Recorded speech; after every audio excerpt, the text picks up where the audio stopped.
All right, Miguel Ordeñana. Nice to have you here, dude. Thanks for having me. Yes, sir.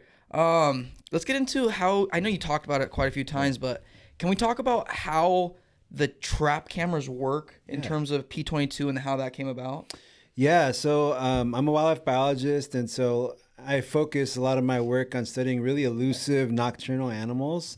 And the main tool that we use are these motion activated cameras. Now everybody kind of has Ring doorbell cameras and garage lights that turn on via motion.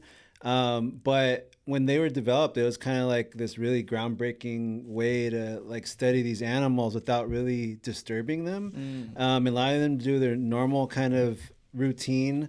And so that's a tool that I've been using and I was trained to use. And Griffith Park was just one of these really popular parks. A lot of people know of it because of the Hollywood sign, the zoo, and all the Greek theaters in there.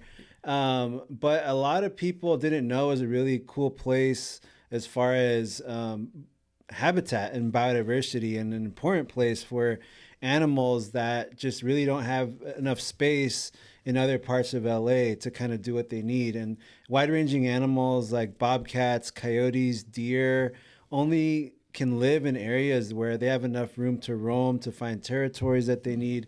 And so I set up some cameras with a friends group called Friends of Griffith Park, and the goal was to figure out whether or not Griffith Park was an island, and to use these cameras as these tools to document these deer herds or coyotes or bobcats coming in and out of the park. Because when I say island, a lot of people think ocean, but in our case, we're talking about a sea of urbanization or freeways surrounding it on all sides. Oh, got it. Okay. Yeah. Like landlocking it in. Exactly. Okay. So that basically people kind of wrote it off as this place that was kind of useless for wildlife.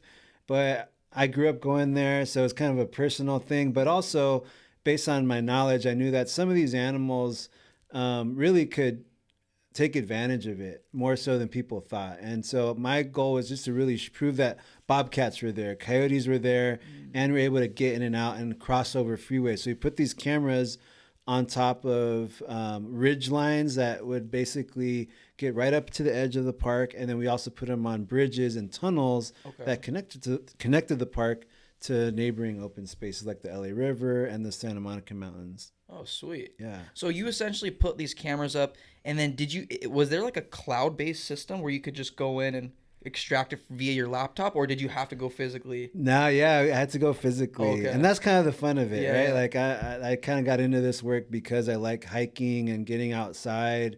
And I'm dating myself here, but when I first started doing this, there were film cameras. So like, wow, okay. not only could you not figure out what you have on camera, You had to right then develop and it there, in the lab. You'd have to wait for the developer Oh my God. to like finish it. Then you see, oh man, it was totally crooked that whole time, or grass was blowing in front of it the whole time. So Oh, and start over. yeah, and start all Oh. over. Yeah, so I'm glad like technology has really improved since then in a really short amount of time. But yeah, so that's kind of what we had to do.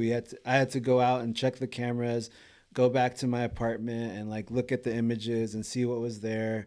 That's and fun though. Yeah, it is fun. Right? Yeah, yeah. And What motivated you to get into this type of work? it's a good question. I grew up not with a lot of exposure to environmental education, but I had Disney movies and like Jungle Book and other things like that, or zoo books that I would check out at the library. And that was just enough to hook me on like just animals and kind of spark my curiosity. My mom would also take me to the Natural History Museum when I was a little boy, and sometimes the zoo. And that would really just keep my curiosity going as well. But also I live near Griffith Park, which is an urban wilderness, and not only are there animals in there, but animals, like I said, kind of leave the park because they need extra resources. And so when they did that, they would come through our apartment complex, and that would just blow my mind, like seeing a coyote or my dog grab a possum, or my dog getting sprayed by a skunk. All those things were like, man, I thought that only happened in like Yellowstone and places like that, but it was happening right there. So it made me really inspired to kind of continue to learn more and also share what I knew with my community, because my family and friend network knew nothing about animals, and some of them maybe had some like interests as well, but like that, oh, I guess this isn't for me. I'm from the city. I'm from LA. We don't have pandas here or gorillas in LA, so nobody's gonna care about what I find here. And so that was kind of difficult to push back against. But yeah, I'm glad kind of I kept with it, and I'm able to kind of share what I know with the next generation, and also kind of previous generations, kind of allow them to rethink their relationship with their environment. Yeah. When I was a kid, I mean, I've always been interested in like animals and dinosaurs and stuff. Cool. And how I've always thought about it is, at least when I was a kid, and I kind of still think about it this way: animals are kind of like superheroes in a way, right? Because as a human, I mean, we only have so much limits. Like how fast we can run is limited. But then you think about like a cheetah, and it's like, buddies can run 75 miles an hour. It's unreal. Like they literally dislocate their arms while they're running, right? It's incredible. Yeah. And they have like cleats for feet. Like their toes or nails are always out versus other cats. They're retracted.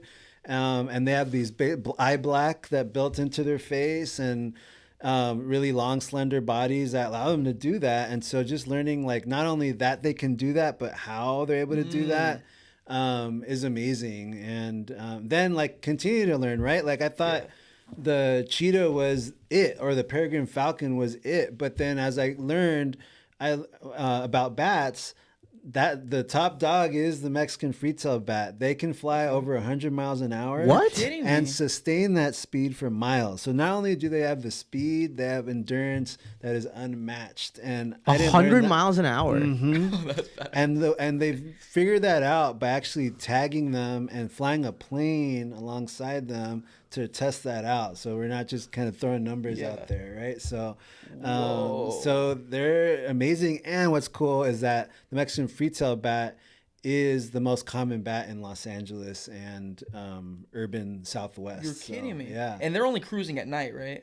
Yes, exactly. Okay. Yeah. They'll come out at dusk, and so that's when we're able to kind of see them, but they'll continue their activity throughout the night. But they'll go for miles, you're saying? So where are they going? Like, so they're going to areas that have great insect activity, because that's what they're eating. Okay. So if there's not enough there, or they want to compete with other bats local right there, they'll just go a little bit further. And also they're using that endurance to migrate. Sometimes there's populations that go to warmer areas during certain times of year.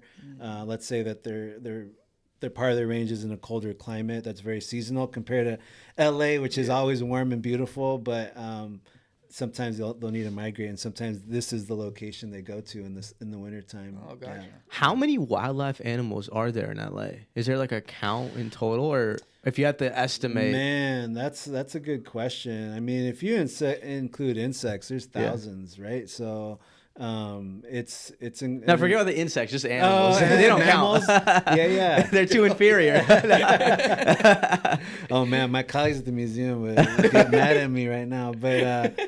But yeah, I would say what's special about Los Angeles is that we are a biodiversity hotspot. Yeah. So we're one of only 35 places in the world. So we're on the level of Madagascar, the Amazon, as far as places that have animals that live here and nowhere else in the world.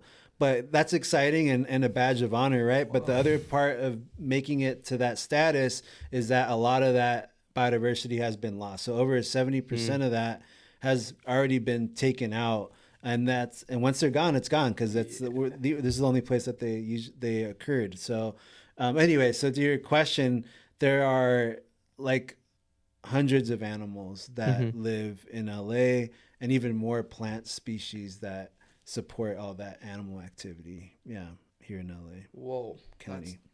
It's pretty amazing though that we're on the comparison of Madagascar, because you think of like animals, you think of Madagascar. Yeah, exactly, and it's and part of that is because a lot of people brag about LA as this place that you can go skiing in the morning and surfing in the afternoon. And that also speaks to the habitat diversity here. So the more types of habitats you have, wetlands, mountainous areas, deserts, all in the same kind of area, the more types of animals you can support that have specific needs. And on top of that, we have this very unique climate called the Mediterranean climate, which has very mild winters, and so it's makes it like really accommodating for animals. Even if they're sensitive to the cold, they can be here year round. A lot of animals here that live here don't have to migrate, versus in other areas that same species has to migrate because it's just too cold during certain times of year. So all those things combined, and the fact that we're a transportation hub, we have LAX, the port of LA, bringing in animals all the time through the pet trade, agriculture industry. They get here and then they don't want to leave because it's just so accommodating. So favorable, right? Yeah. So is biodiversity being threatened actively in LA? Like, is it a crisis where it's going to start to affect climates and, like our existence in LA as people?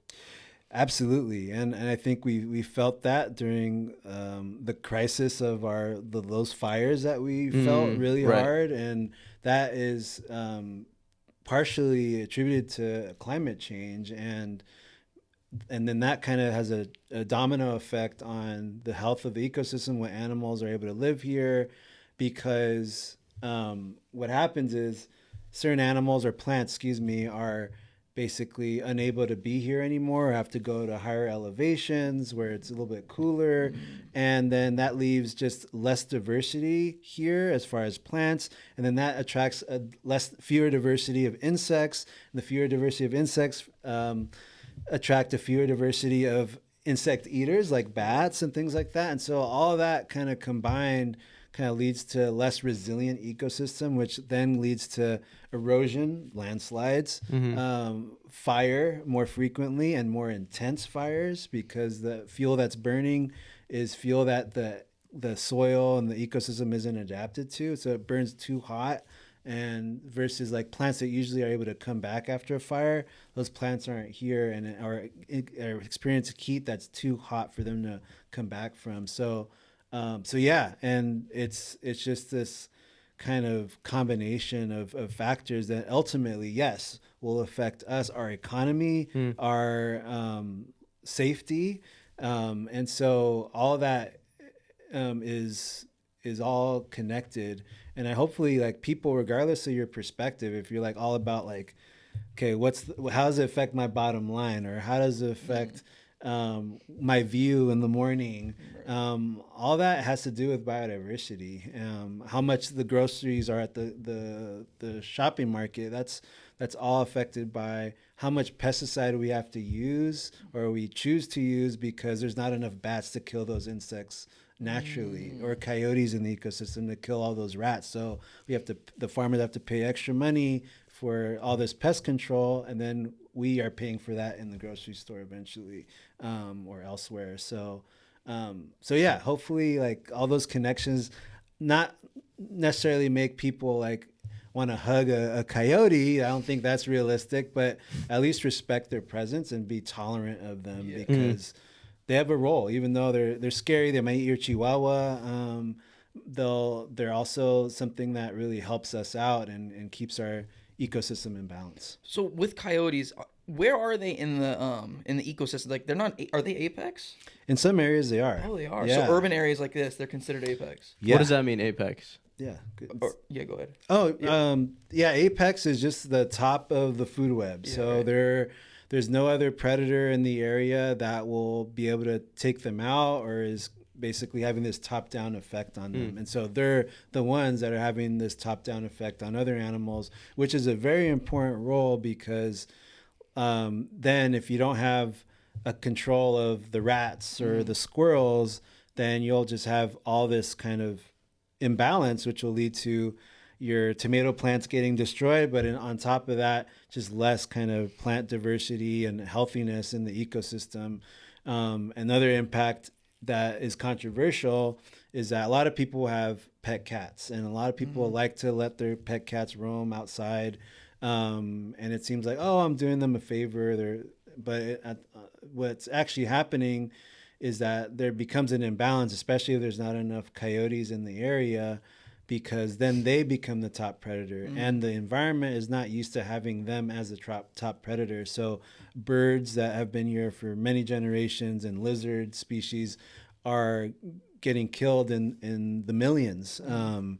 And I'm not understating that. It's devastating. Wow. And is this silent killer that a lot of people don't know about.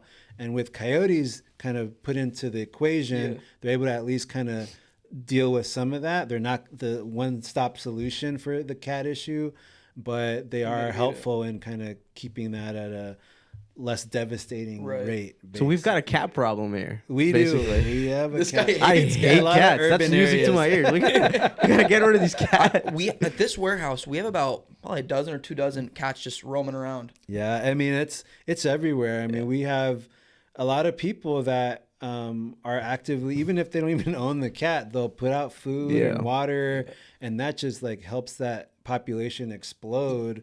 And Not good. just have the kittens, and a lot of times people aren't spaying or neutering them, and so it's just this huge population increase that our ecosystem can't handle. Right. And another thing, like even if you like cats, which is not the case here, No, for absolutely you, not.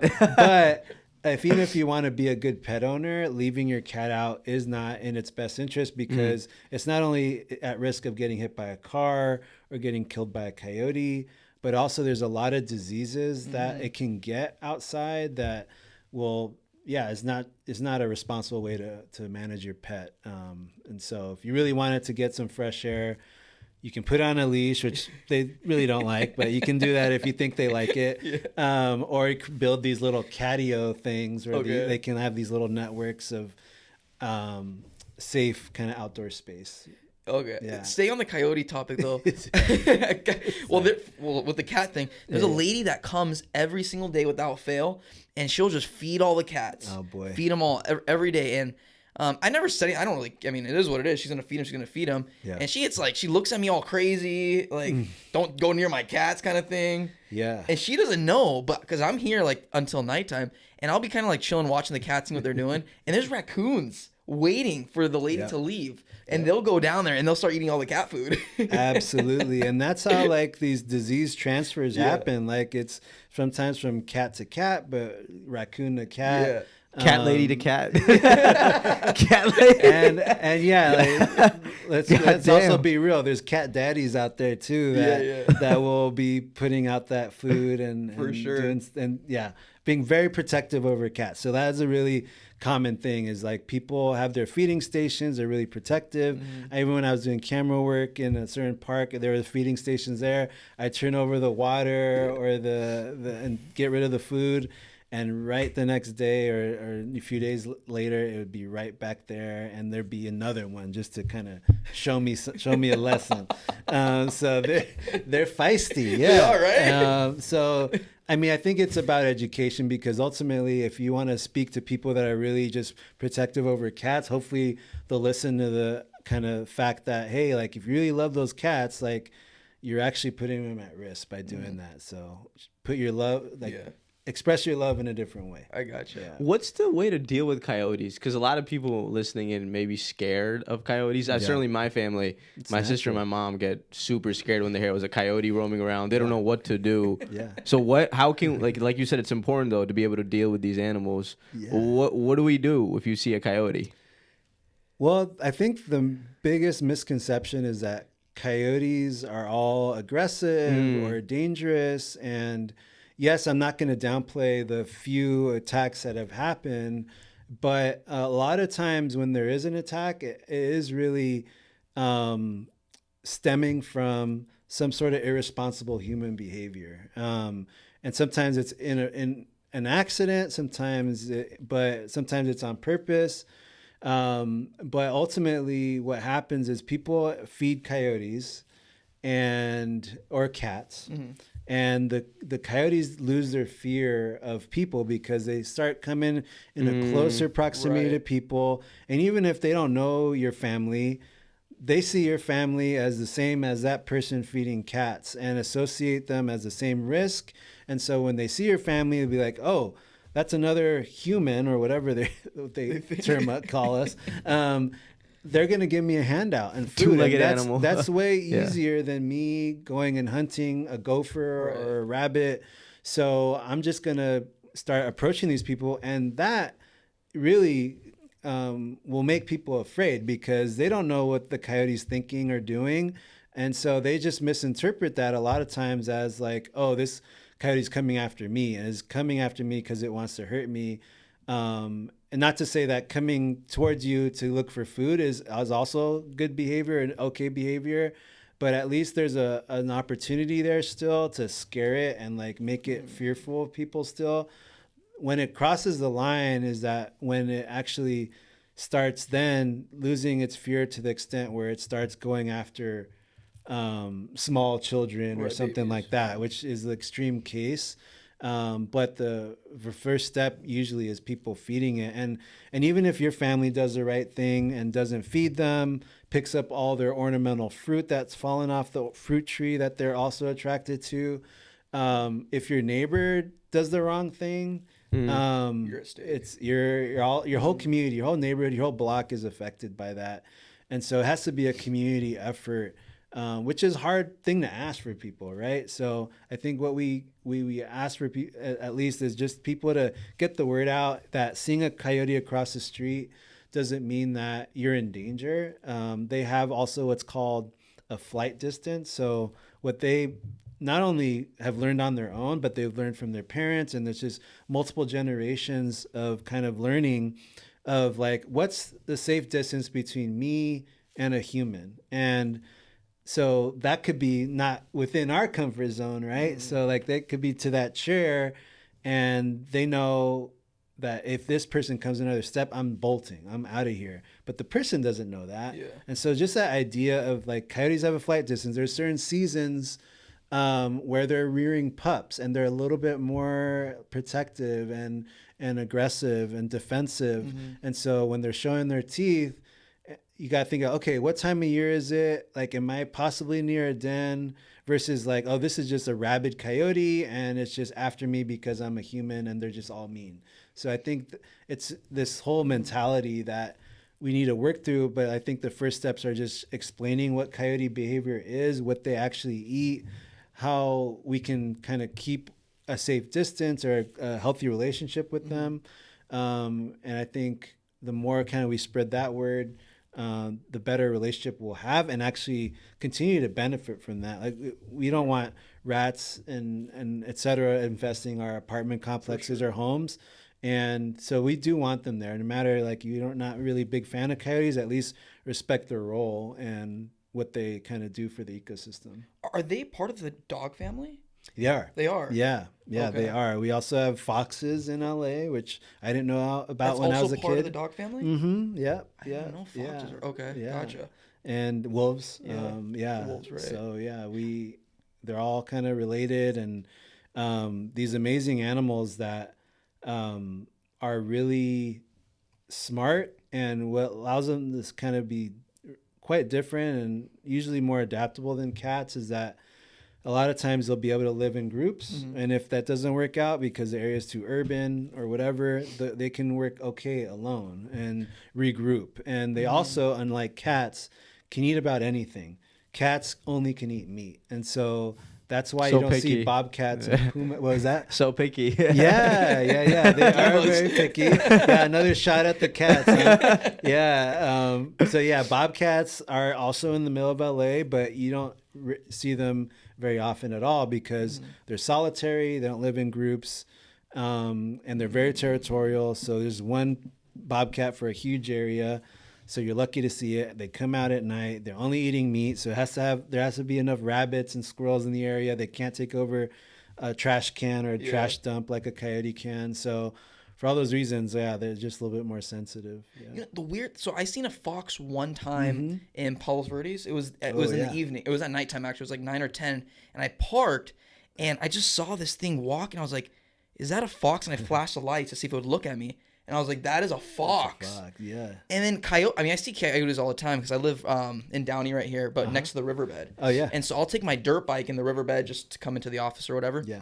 And there's coyote. They'll just be waiting on like the bike path, but they'll be staring at like the walls.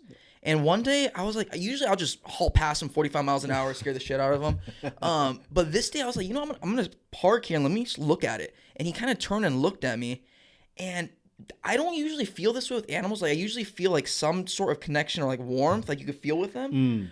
But the coyote, I feel like they're barren. Like when I'm looking into his eyes, he just looks like soulless. It's weird. It's weird. I was probably like 10 feet away, and I'm like, this thing doesn't feel anything. Yeah, it doesn't want anything to do with you. He does it, right? Just wants to do it. Get that dog. Yeah. Yeah. Don't dog block me. Yeah, right? Exactly. Don't dog block me. Don't dog block me. How do they get comfortable? Because I know, I mean, they're packs normally, right? Yeah. How do they get comfortable going out? Because this guy's on his own in the riverbed. How does he get comfortable with that? Being alone? Yeah. Yeah. So riverbeds, the LA River, San Gabriel River, whatever the river is, are not only like habitats, but they're actually these corridors. So the safe passages between one part of LA and another. And so they rely on that, and they have relied on that for many generations as these safe ways to navigate this really fragmented urban jungle here. And so they use it for those two reasons, as places to hunt, to den, but also a safe place to get from their den to another park pretty far away. And so it's just something that they grew up going to as puppies and experiencing in a very certain way, and seeing as these like safe havens for them and their packs. And so their demeanor, I mean, is possibly, a little bit different there than it would be in the middle of the city, in the middle of downtown Los Angeles, where you also can sometimes see them. But yeah, really crazy. And I just want to say one thing about the foxes. There's two types of foxes here in LA. Okay. I don't know if the one that you saw is red, because it was in the South Bay. Yeah. So the red ones actually have a cool story that they were actually brought over and as part of fur farms. They were created to create coats and things like that when that was popular. But then that kind of, people lost interest in that. And so then they released these foxes, and they really spread all over the South Bay and have had an impact on endangered water birds, like these plovers that nest on the beach, and they'll just kind of take those nests out. But also they've kind of displaced our other fox that has been here for many generations, even since the Ice Age, which is the gray fox. And the gray fox is silvery, reddish color, smaller, and also here in LA, and the only dog species that can climb trees aside from the raccoon dog. Really? It has these cat-like claws, really flexible wrists that allow it to get up a tree to hide from a coyote or to den if it needs to. So yeah, really cool animals that I just want to give a shout out. Even the red fox, like a lot of people think, oh, they don't belong here, get rid of them. But they're these charismatic animals that are these connections for people between them and nature. So there's part of like our culture now, especially in that region of LA. So Well, you said a raccoon. Are raccoons part of the dog family? no, so a raccoon dog is a what is that? Japanese canid or dog species that lives in Japan and in parts of Asia. And they can also climb trees. Interesting.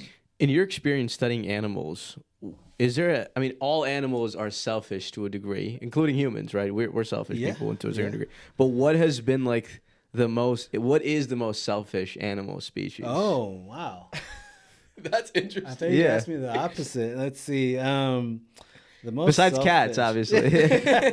Honestly, it is those solitary Oh my God, I knew it. territorial animals. Yeah, another shot at the cats.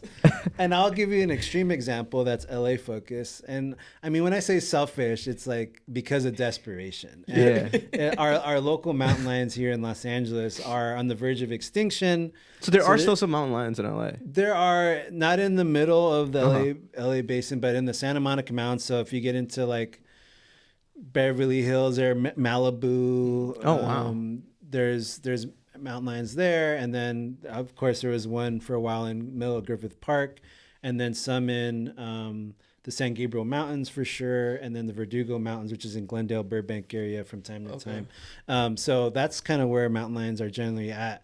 And they're, especially in the Santa Monica Mountains, they are so kind of limited for space. And like I said, these cats are solitary, territorial. So whatever space remains, they're very protective and defensive over it. And that's natural for mountain lions or any territorial cat, but it basically gets like at this hyper level in Santa Monica Mountains. Okay. And so that has led to them killing other males, killing each other. Also, them having babies, or the females they mate with having babies, and they'll actively go after them and try and kill them, which doesn't make sense, right? You want your genes to kind of keep going on. They're killing their own babies? They're killing their own babies, and then they're killing mates that they've mated insane. with. And what? sometimes when they're not doing that, they're mating with their own offspring or grand kittens. Oh my god! So that's why this population is so Game of Thrones out here in trouble. Yeah. So that is what I mean by selfish. And then when you add a fire to the mix, where even more of the habitat's gone, then they're extraterritorial or forced to kind of cross freeways, and just ugliness happens. What are they preying upon though in the mountains out there? Their main prey of any mountain lion, even if they had the most space in the world, is deer. Unfortunately, we still have mule deer using parts of LA. And where you don't see mule deer, you're not going to see mountain lions. So Griffith Park also has a population, not just the deer that come in and out, but actually they're reproducing in the park. And so that's why we think that mountain lion P22 that made it into the park was able to live there for 10 years.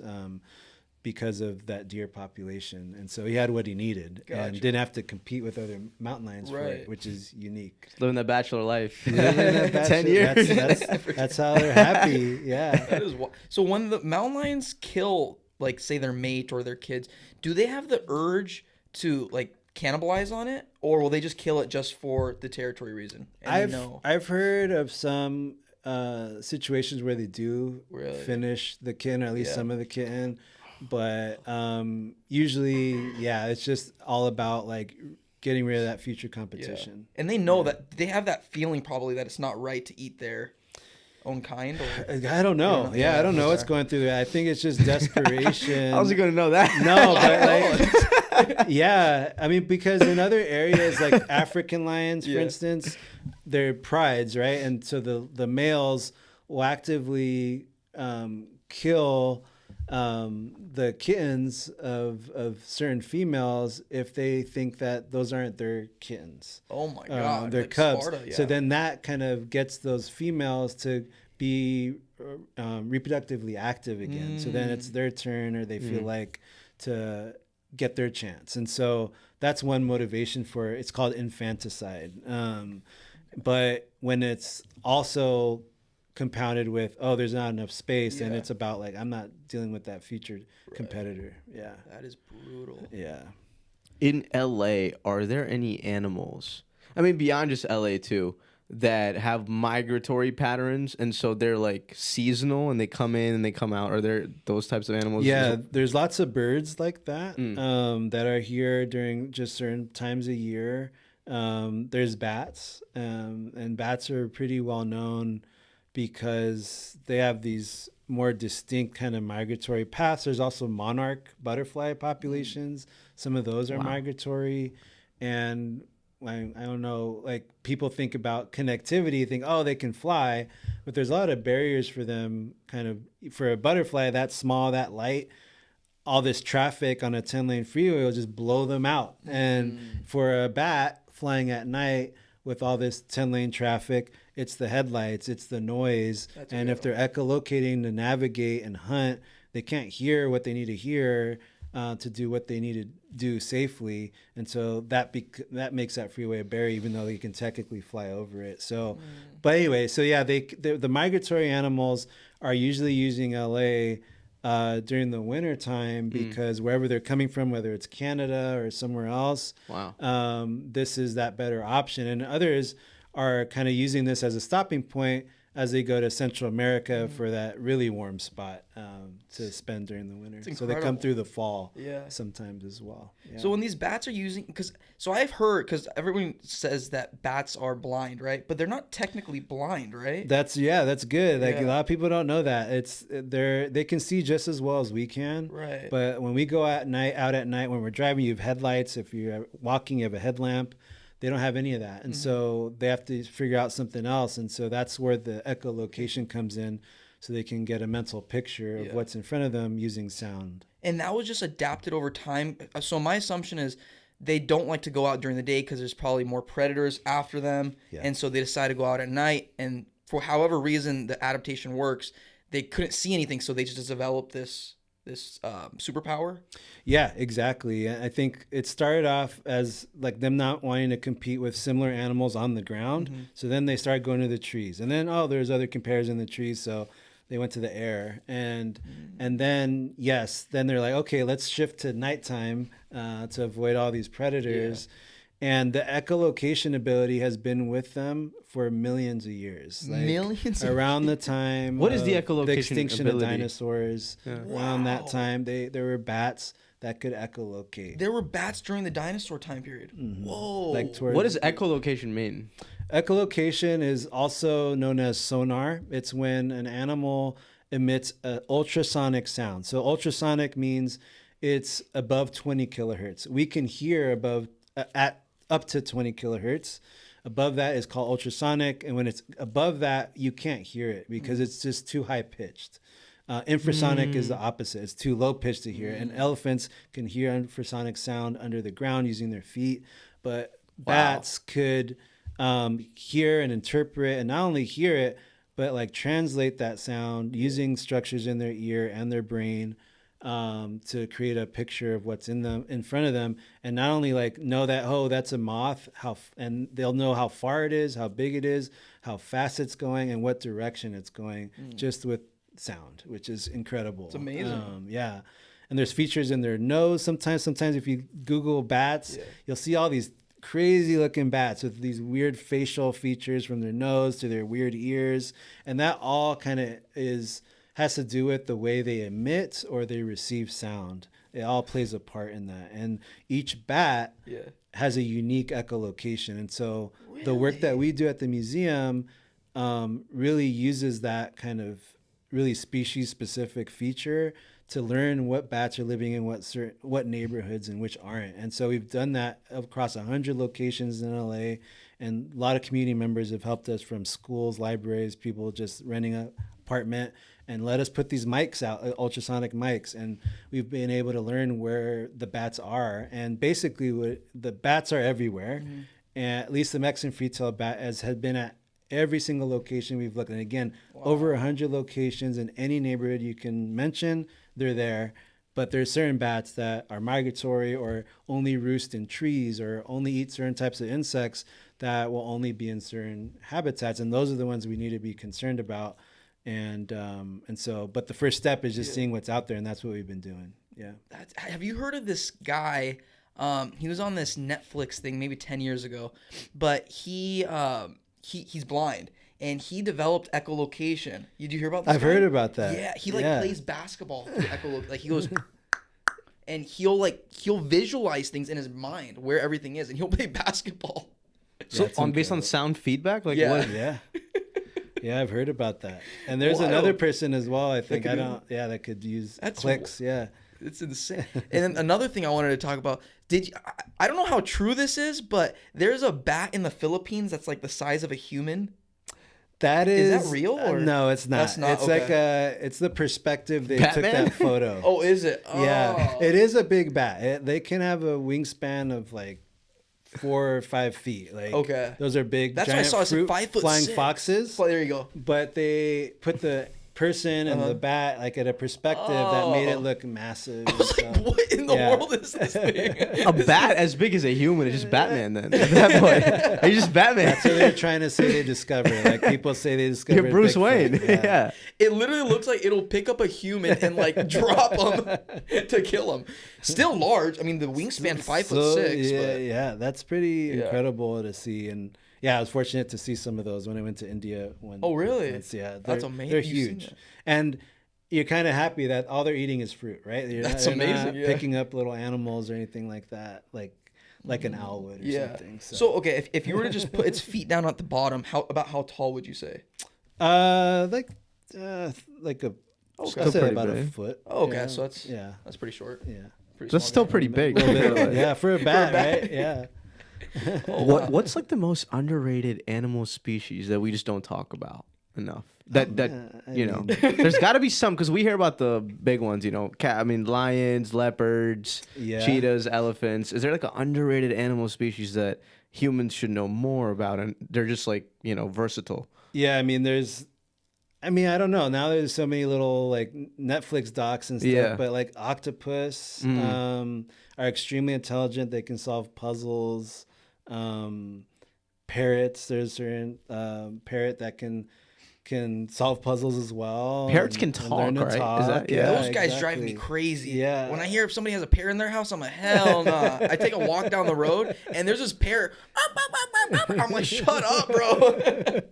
Yeah, they're also all over LA, not just people's pets, but like people that have just released them because they outlived their owners or whatever.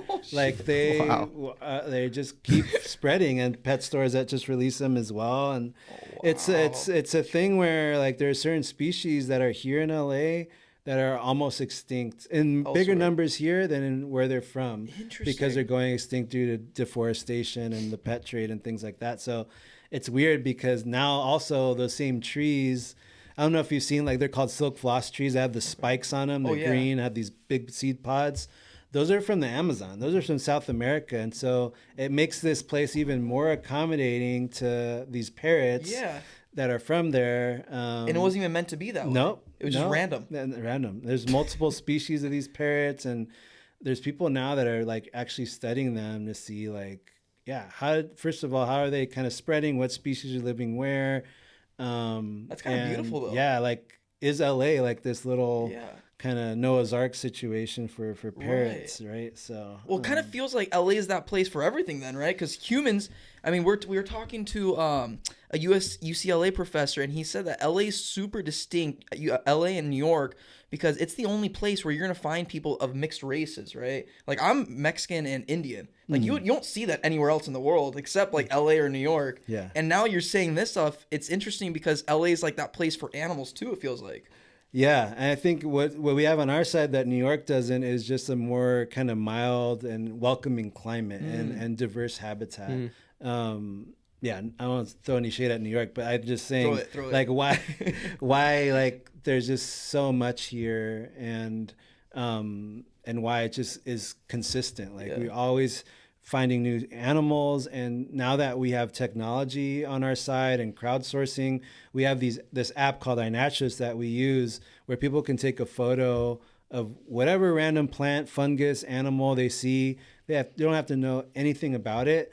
And the AI in there, the machine learning, will use its location and the features of the organism to tell you exactly what that is. And through that, people that have no background in science or wildlife biology can go out in their backyard during a barbecue, take a photo of some weird lizard, and create a new state record or county record for that animal. And that's literally happened for like a 10-year-old that was in Chatsworth that took a photo of a weird gecko that they saw. And it was the first record of that gecko ever. Oh, wow. And then the scientists and managers learned, oh my goodness, this gecko could have a big impact on the other lizards, kind of like cats have on lizards. And so they then were able to go out there and track kind of where it's gone and get rid of it before it was too late and before it spread too much, like some of these other animals have. Yeah. When you say octopuses can solve puzzles, what does that mean?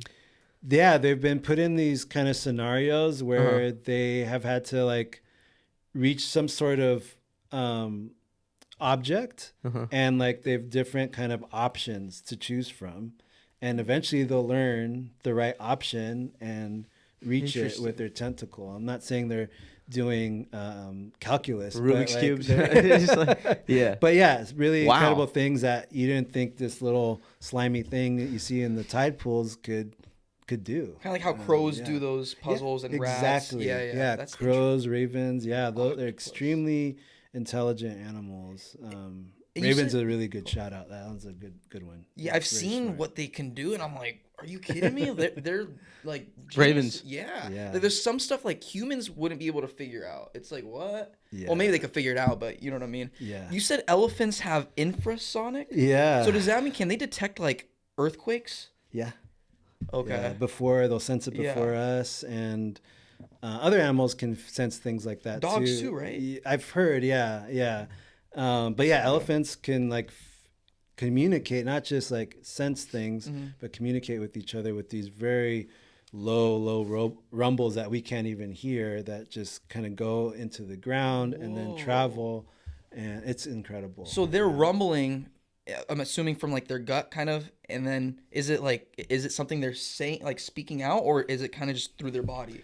It's both, yeah. Oh. Yeah. So it's a really interesting way that they're able to communicate. Yeah. What are some lessons you've learned from animals that humans can also, adapt? Even though we're so different, but I think there's so many similarities. you Yeah, know? I think it's that generosity that we were talking about, the opposite of that, of selfishness. But Yeah. there are certain animals that are like, take generosity or selflessness to the extreme. There's an example of this African painted dog that lives in a pack very similar to coyotes, has an alpha that's in charge of the pack. And coyotes mate for life, similar to these guys. And what happened once was that one of the members of the pack got very injured by a lion that came into the area, and there was certain individuals that just kept trying to stay with it, day after day, just kind of trying to kind of nudge it up. Kind of, you see some of that sometimes on documentaries, but this was kind of interesting because somebody was able to track this pack, and then one day that individual disappeared. And so people thought, oh, it got killed or scavenged by something, and finally died. And what was actually happening, and they also noticing one member from the pack was missing all the time, like missing regularly. Okay. And they'd see it from time to time. But anyway, what was happening was they drugged this injured wild animal, this painted dog, really far away to a very safe place, a hidden place. And this one individual would hunt and use whatever it would hunt or whatever the pack hunted and bring some of that out to this individual that was injured, and do that for a very, very, very long time, until that, and then it eventually healed and came back. And so I think in a place like that with so many risks, like to do that is just, I think, extreme. I wouldn't see a lot of people do that. Right. And that was not even its own offspring or anything like that. Yeah, maybe a mom would do that for its kid, and put its life at risk like that. But these animals are just really teaching us, like, yeah, not only is it the right thing ethically to do, but it also serves us to kind of take care of our own and be selfless, because ultimately then you have an extra person or extra individual that'll help kind of feed the whole group and keep that dynamic healthy. So, And compassion, right? Feeling for them. yeah. It's a trip. Yeah. Mourning is a big part of not just elephants, but those painted dogs as well. They mourn for their loss. And so it's very, very, not just like self-serving for the pack, but it's just emotional and is compassionate as well, like you said. A lot of EQ. Before we wrap up, I want to talk about a topic that's like emerging right now. I know there's this company out there, I forgot the name of the company, but they produce dire wolves. And they're producing, like, I think dodo, but they're producing all these types of animals, and they're thinking about doing the woolly mammoth. And what do you think about that? How is that going to affect the environment? How is that going to affect humans? You mean genetically editing? Like Yeah, they're bringing them back. Like, they brought dire wolves back. And I think that's also a misconception. Like, I think they did get a lot of news for it, and they have a lot of money and funding behind them and Yeah. have done some cool things. But what they did really wasn't something that's going to benefit. It's not really a dire wolf. It's like not, mostly gray, basically a gray wolf. Okay. And so they're able to like put a little bit of the genetics of a dire wolf in there, but ultimately they're not bringing back the dire Oh, they're wolf. not. Yeah. Oh, okay. And they're saying they Exception. are, and it made a lot of headlines and stuff like that. Yeah, But normies like me are believing it. no, it's Yeah. easy to, because it's a really complicated process, and Mm. so yeah. But what, for how I feel and some of my colleagues feel about this is Yeah. like, I think that money could be used better for other conservation efforts, and that brain power, like they did something really interesting and hard to do, but that could be used to do a lot of more good than what they're Than what they're currently to doing. do. Yeah. Okay. What are Yeah. they doing? Those.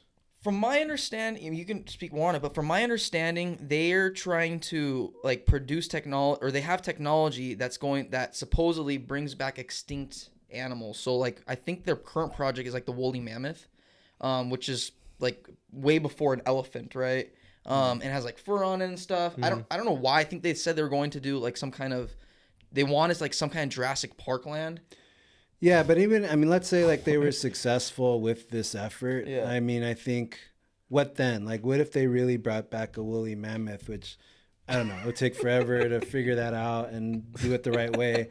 But then, okay, now there's a woolly mammoth here. Like, where is the habitat for it? Like, have people been socialized to live with like woolly mammoths again? Let's bring back a dinosaur next. I mean, yeah, I think so. That, I mean, there's another kind of more real effort, which is bringing back the grizzly bear to California, with the brown bear that's on our state flag. They're extinct right now, right? From California. Yeah. So that's something that's a little bit more, has more potential, because we actually do have some habitat in the Sierras that maybe could accommodate a population.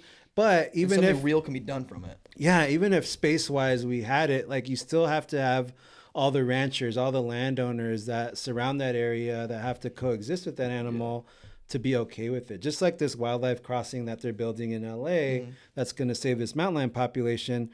It was not just about kind of building this bridge and getting people to be okay with that, but definitely getting the hyper-local community kind of aware of it, of course, but also like understanding of like, this bridge isn't always, I mean, necessarily going to create this spike in mountain lion activity or conflict or anything like that. And so, yeah, it's important to really kind of think of all aspects of what it means to bring an animal back or a population back, or else you're not doing anybody any favors, including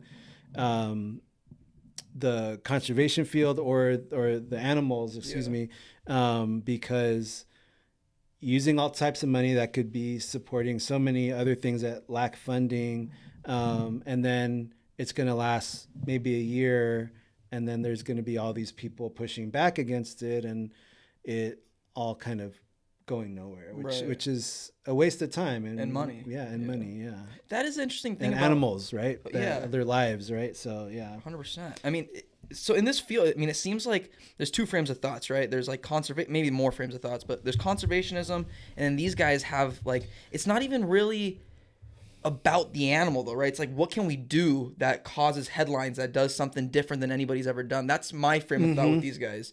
So it's more like scientific, like Elon, right? Like trying to get to Mars. Like, what's that really going to do for us? I mean, you're going to spend trillions of dollars to do this. Exactly. And on the other hand, this preventionism, conservationism, there's lack of funding, right? There's like almost no money in this. And it's like guys like you that are trying to get out there and save things. Or at least bring it to light so everybody is aware of what's going on. Yeah.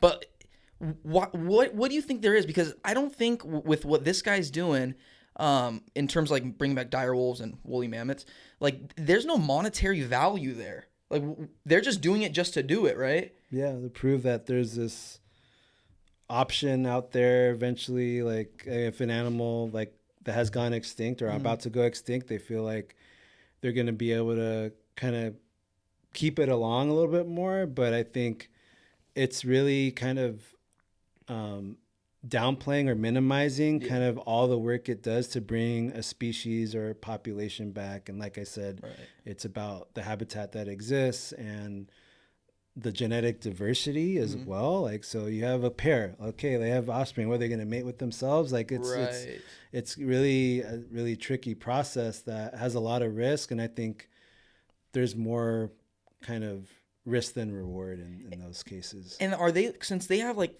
maybe it's like 90% gray wolf, 10% dire, maybe it's even less than that. It's probably less than that. Yeah. Okay. So are they just looking for like to genetically modify? So as more dire wolves or gray wolves come about, the ones that have the most dire wolf characteristics, just rebreed those, and then I think that's generally where they're going with it. Interesting. Yeah, Okay. but I don't know. Yeah, how far they're going to go with it. Yeah. There has been some pushback, but it is an interesting topic, though, right? It's an interesting idea, and it is I mean, people watch Jurassic Park, and that's a cool idea to think about. But I don't want to live in Jurassic Park. Then what? That was a nightmare.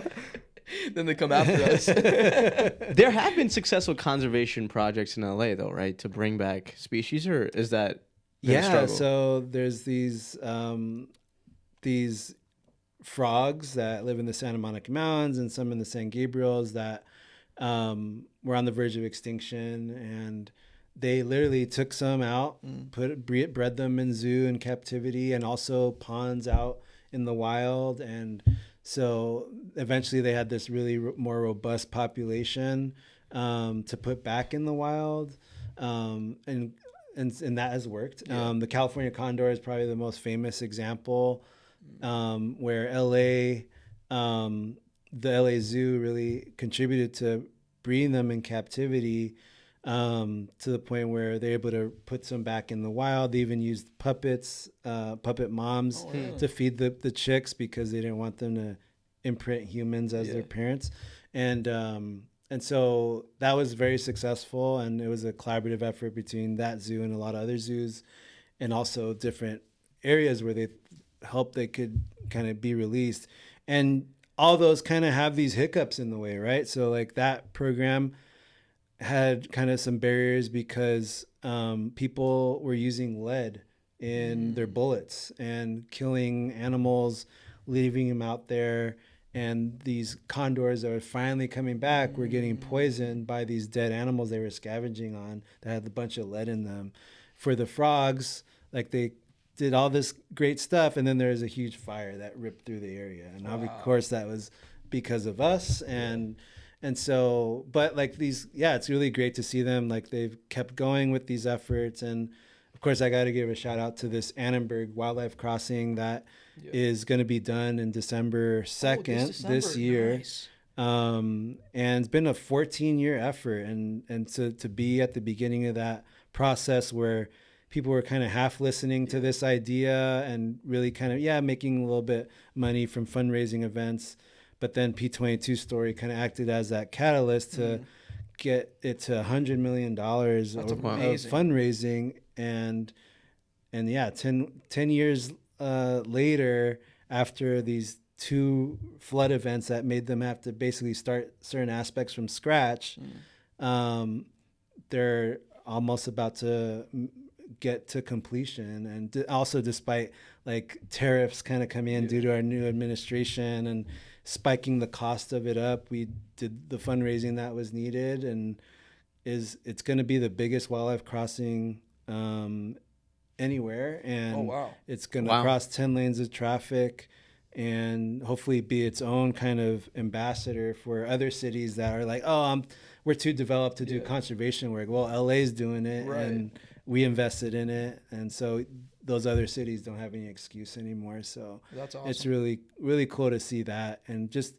the kind of footprint it has on that population, really literally being this connector between two mountain ranges, but also how it's kind of brought people together. Some were already conservation activists, some weren't and could care less about animals at the beginning of this.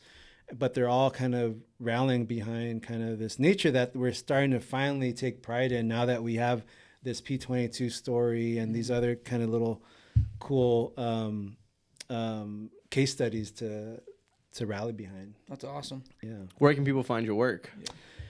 You can find our work at the Natural History Museum website. We also have an Instagram account called Nature in LA. You can follow all our programs. You want to join us on a bat roost count out in at our local freeways. I promise it's not sketchy. We're there and we're counting bats as they emerge to feed their young, and we're able to count them in June and then again in August to see how successful they are at reproducing that year. And it's a really fun event that really gets people aware that bats are here. I grew up in LA thinking that we didn't have bats. Yeah. And I went to Dodger games and would literally see bats, but I was told, oh, they live in caves or tropical forests. So that can't be a bat. That's a bird outlet. And now I want people at a much younger age to like know that bats are here and know that they're important. And same with all these other controversial animals. And anybody can go. Anybody, yeah. So this is a community science program. So Awesome. all our programs are open to the public. They're free. And the goal is to help us, fill in these data gaps. But also get people connected with nature and not feel like science is scary and really hard kind of field to get into. It's something that anybody can do. And also you're helping biodiversity along the way, which is awesome. So Nature in LA, my handle is Miguel for Wildlife on Instagram. And there's a couple PBS documentaries out right now that kind of cover some of the work that I've done in the past. One's a series called Shared Planet, and I'm featured in the first episode called Cities. And the other one's a really cool one called Coyote Crossing. It's about coyotes and all kind of perspectives on coyotes and how we can coexist. And both of those are available on PBS, and you can stream them right now. Sweet, man. Thank you so much for coming on. Appreciate you. you. Yeah, appreciate you having me. Yes, Yes, sir. sir.